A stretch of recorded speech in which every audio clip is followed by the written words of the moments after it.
हाँ जी फ्रेंड्स, देखिए सपना ने एक बात कही है, उसका बहुत बड़ा मौल है।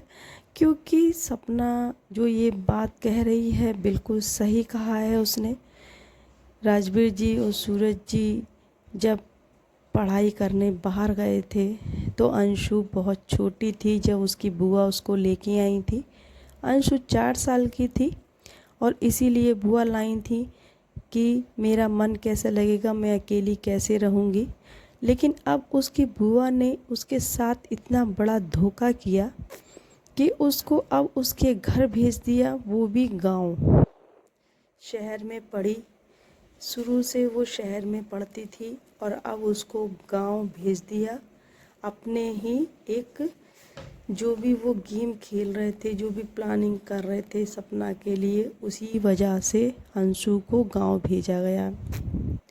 सपना के साथ तो जो भी था ठीक है, लेकिन अंशु ने तो कुछ नहीं बिगाड़ा था अपनी बुआ फूफा का।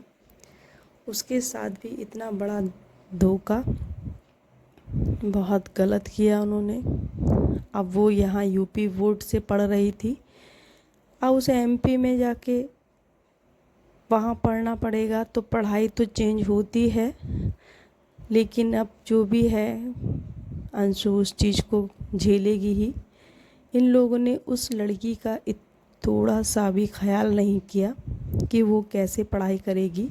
अब उसकी इंटर की पढ़ाई है, किस तरीके से नंबर अपने मैनेज करेगी। क्योंकि जब 10th था उसका, उस समय राजवीर जी ख़त्म हुए थे, फिर भी उसने बहुत मेहनत करी और 96% वो लेके आई। बहुत समझदार लड़की है वो। ना उसके माँ बाप उसका भला चाहते हैं, ना बुआ फूफा चाहते हैं। एक सपना ही थी और सपना ही है जो उसके बारे में अच्छा सोचती है। तो सपना ने बहुत अच्छा कहा है ये वाली बात, लेकिन उसकी कौन सुनेगा। करेंगे तो वही उसके माँ बाप जो उनके मन में होगी। अंशु का जीवन बिल्कुल ऐसा कर दिया है कि ना वो कुछ कर सकती है ना कुछ कह सकती है। जो बुआ फूफा या मम्मी पापा कहेंगे वही उसको करना पड़ता है। अब उसकी पढ़ाई है, देखिए कैसे वो पढ़ाई करती है वहाँ पर, क्योंकि उसका बोर्ड चेंज हो गया है। बहुत गलत किया।